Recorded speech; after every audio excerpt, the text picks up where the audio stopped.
Live from KSAT 12, the 6 o'clock news starts right now. Tonight, pain and anger after alleged threats made by the self-proclaimed girlfriend of the Robb Elementary School shooter were unveiled in court documents. Yesterday on the news at 6, our KSAT Investigates team brought us those court records, which showed years of threats against the Uvalde community, schools, and people.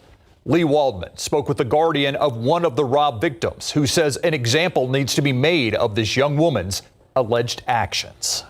I've had threats against my other kids, and nothing happens to these people. So I'm glad that something is, finally happening. The recent arrest of 19-year-old Victoria Gabriela Rodriguez Morales in Puerto Rico has Brett Cross feeling a sigh of relief, though he hopes it's followed with harsh punishment for gruesome threats made by the teen over the course of several years, as detailed by court documents. It's another sick individual that has never had to face repercussions for anything, really. Court records obtained by KSAT Investigates show Rodriguez Morales allegedly threatened the Uvalde High School, Texas A&M University, a children's hospital, and the new elementary school being built in the grief-stricken community over the course of 2020 through 2023. In 2018, Rodriguez Morales was detained in a juvenile detention center for threats she was making while living in Uvalde with her family.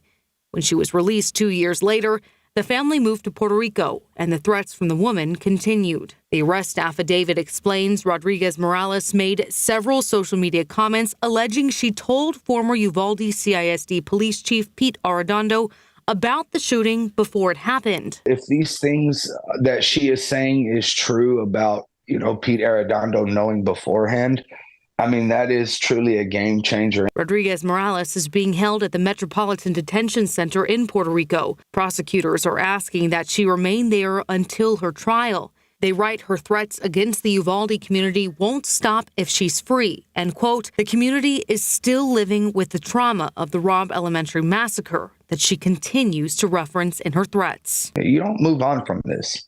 I will be stuck on May 24th for the rest of my life. For KSAT Investigates, I'm Lee Waldman. The FBI's San Juan, Puerto Rico office is handling this investigation. They say that Rodriguez Morales is facing 13 counts of making threats over interstate communications. The court documents allege Rodriguez Morales also threatened the Uvalde Public School District over email while in Puerto Rico. The district sent us a lengthy statement. Part of that statement, they say, quote, Uvalde CISD has been the subject of threats from Victoria Gabriela Rodriguez Morales for several years. We take all threats seriously and have investigated them thoroughly. While we will not comment on claims made by other individuals, we can speak on behalf of the district, end quote. To other news at 6 now. 2 people escaped a fire in their house after the flames from their fireplace spread out of control. It happened at 10:30 last night on Forest Road near Evers and Bandera. The San Antonio Fire Department told us the drapes near a fireplace is what started that fire. They were able to put it out quickly. One of the homeowners using the fireplace then screamed for help when smoke started filling up the house. Currently, the district attorney's office has a backlog of unindicted cases. But this week, 2 high-profile cases can now move forward in the courtroom as indictments have come in. One case involving a teen charged with murder. The other for a man accused of shooting a police officer back in September. Erica Hernandez tells us what's next for these cases. Jesus San Miguel and Dominic Rubio, 2 separate cases, but both getting indicted this week. Rubio, a repeat felon, was arrested after he shot a San Antonio police officer back in September.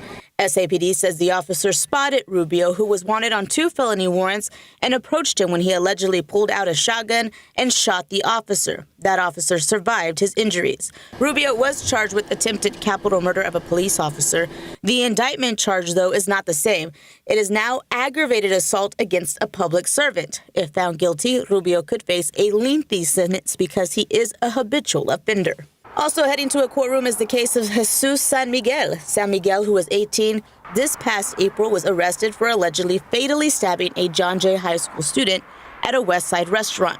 According to the arrest warrant affidavit, San Miguel and 18-year-old Joshua Kinnaman went to a restaurant together, but at some point started to argue. As they walked outside, surveillance video showed Kinnaman shove San Miguel and then San Miguel taking a knife out. Investigators say that is when San Miguel lunged at Kinnaman. Kinnaman walked back into the restaurant asking for help. Surveillance video showed San Miguel flee the scene.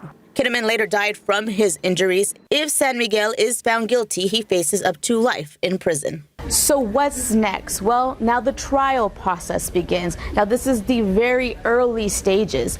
Neither of them have their first trial setting scheduled just yet. That could come around January. It could be up to as little as a year or more before these cases actually do head to trial. Erica Hernandez, KSAT 12 News.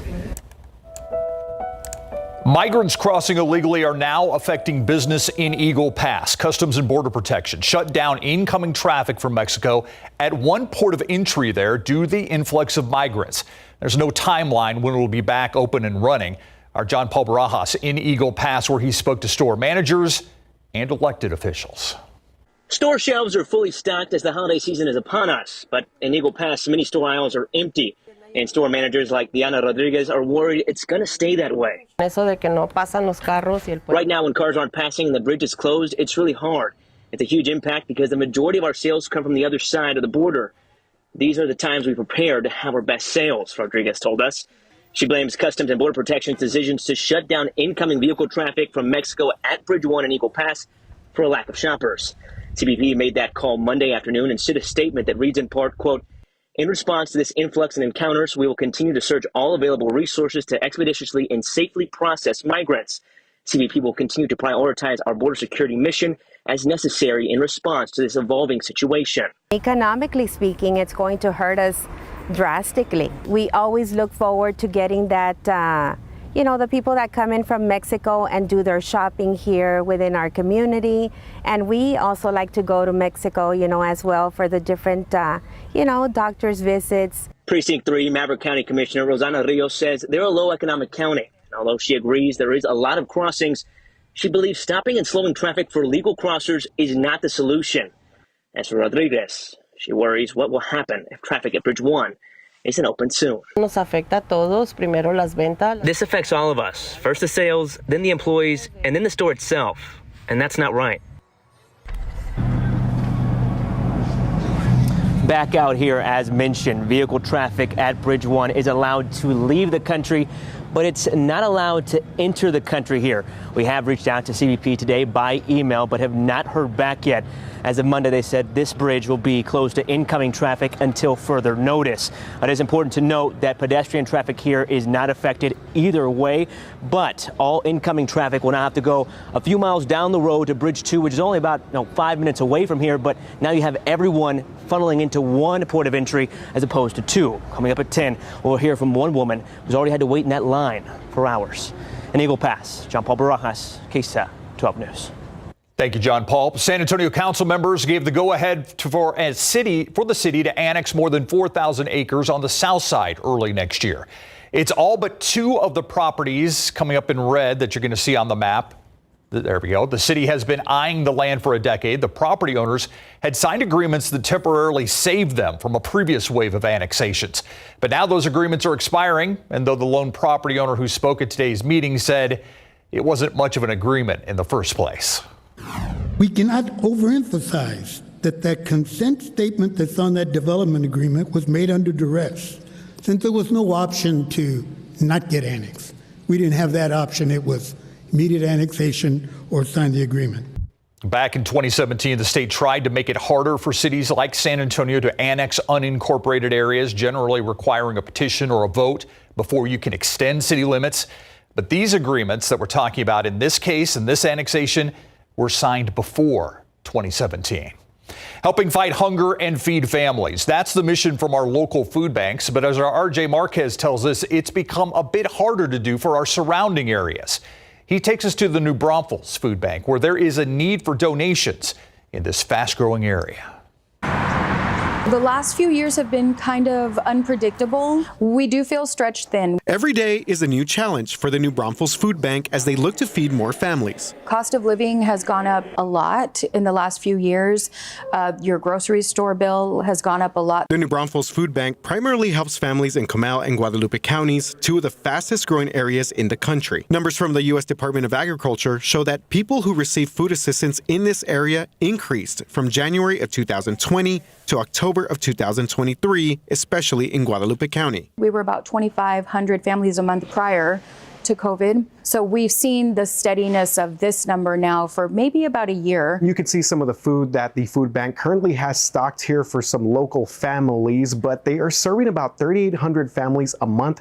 That number is expected to increase by about 30 to 40% just during the holiday season. And with higher demand comes the need for more help. Tony Urban has volunteered at the food bank since COVID and seen firsthand the need for donations. This is the only food bank in this area. Then you have people that you can't reach because they don't have transportation. Keeping these shelves stocked can be difficult, but it's rewarding work. They can bring their children and accompany them to let them see what this is all about and let them feel good about what they're doing. $1 equals 7 meals, $1 equals 10 pounds of food. So for that, we can stretch that dollar a long way. Reporting in New Braunfels, RJ Marquez, KSAT 12 News. Place to help for the holidays. All right, let's go out to live cam right now. 66 degrees out there. Kind of another one of those gray days, Adam Caskey. Oh, yeah, and nice and soggy this morning. Even if you didn't have any of the actual rain falling, it was still drizzly and damp. But we did pick up 0.3 of an inch officially at the airport in town. Here's a look at our time lapse over the past few hours. I love the low clouds moving in one direction, the high clouds moving in a different direction. That wind shear in the atmosphere, the higher clouds moving in a different direction. 58 this morning, 70 the high temperature.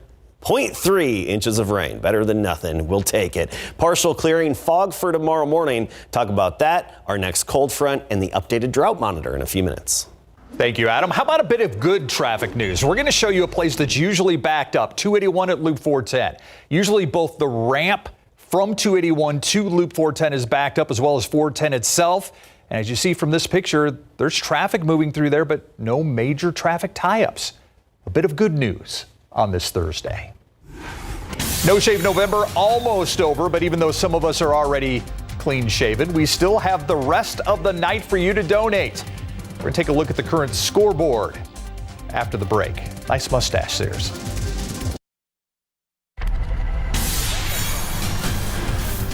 It is a San Antonio staple. The Jim's Coffee Shops, well, this one anyway, has been shut down twice by the health department this year for the same reason.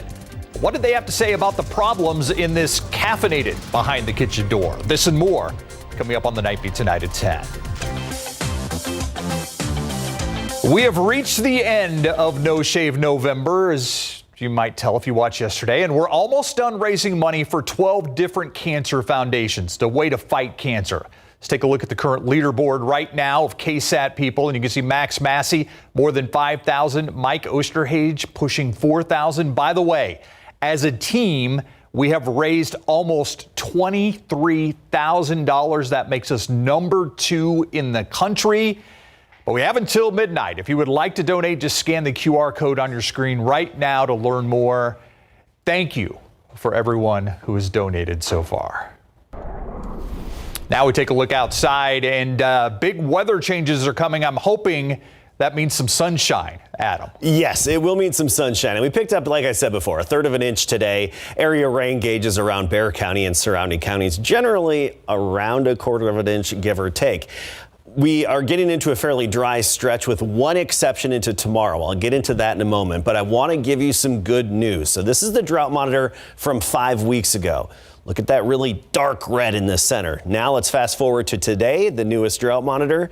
We wiped away a lot of the drought, or at least we improved a category. I'm going to do this for you again. Here you go. 5 weeks ago compared to now. Look at that wonderful improvement. Isn't that great? Obviously, we still have some work to do with the extreme drought, especially up and down I-35 and in San Antonio. But even just a few weeks ago, we had exceptional drought in Bexar County. So improvements, baby steps, that's all we can ask for when it comes to drought mitigation.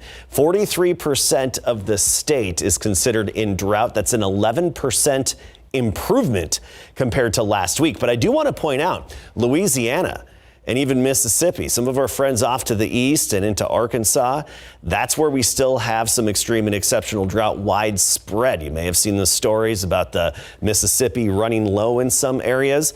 Well, look at this good rainfall, good soaking rain through some of those areas, especially southern Louisiana. And this is just over the past 8 hours looking at the radar. And another note here. Notice the blue in northern New Mexico, especially at elevation. A little bit of snow, of course, in the higher elevations with this system. It's that time of year. The dip in the upper level flow, that's in the panhandle of Texas. That's moving eastward. All the good energy clearly crossing over the Mississippi right now. But tomorrow, we will have a very weak cold front dropping in. It's a weak little wind shift, a little boundary. We'll have some fog ahead of it to start the day for the morning commute. I don't anticipate it to be too dense or last very long, but some fog out there, so plan for that. And then once we get into the afternoon, that front is a little closer to the Gulf Coast, so a few isolated stray light showers could pop up here and there in the afternoon. That's mainly between I-10 and I-37 tomorrow afternoon into the early evening. Notice the futurecast even very limited with the quantity and the coverage of that rain. It's more so Houston and points eastward. And then we clear out a bit. 66 right now. We still have that dew point of 61. You feel a bit of humidity out there. Feel the mugginess. Your windows at home may have been fogged up a bit today. It's all that humidity that's in the air. And the temperature close to the dew point for a part of the day. So dewies right now, mostly lower 60s. We've had that southerly wind and even some dew points in the low 70s east of town. But this is changing with that wind shift I mentioned before, that little boundary. Notice our futurecast for the dew point tomorrow. It gradually falls off with that shift in the wind. And by the way, coming up at 6:45, I'll tell you how that shift in the wind could affect the mountain cedar count. But notice tomorrow afternoon, still muggy closer to the Gulf Coast. That's another reason why we have that slight chance of rain between I-10 and I-37 in some of our eastern counties, Karnes County, DeWitt County, Lavaca County, Victoria, Goliad. You get the idea. Otherwise, dew points dropping off and falling. And back to that crisp, more fall-like feel. 53 in the morning tomorrow to start the day at sunrise. By noon, we're partly cloudy and 68. Then a high temperature of 74 in San Antonio. Will be 72 in Boerne, 76 Hondo and Utopia. Floresville, Nixon, Smiley at 74, and Gonzales around 70. Notice our temperature trend for afternoon highs remain in the 70s. That's above the average high of 67. But then Tuesday, a cold front hits, and that's going to drop temperatures a little bit as we get into the middle part of next week. I mean, we're talking afternoons back down in the 60s, but Steve, look at this nice trend. Mornings 40s near 50, afternoons 70s. By the way, coming up at 6:45, I'll also show you what kind of impact the rain had on our statistics for the month of November. I just like the sun's coming back. Thank you, Adam. And coming up in sports, the Spurs with back-to-back games, but will they be Wemby-less? Let's check in with Mary live from the Frost Bank Center. Mary. Well, luckily we have an answer to that question, Spreester. Wembanyama is available. We just saw him warm up. He looked good. He felt good. This morning there was a lot of question mark as to whether or not he would be playing because of that hip tightness. Luckily, that is not a concern. Plus, the Cowboys and Seahawks meet in Arlington. We'll see if Dallas can handle business against a team with a winning record.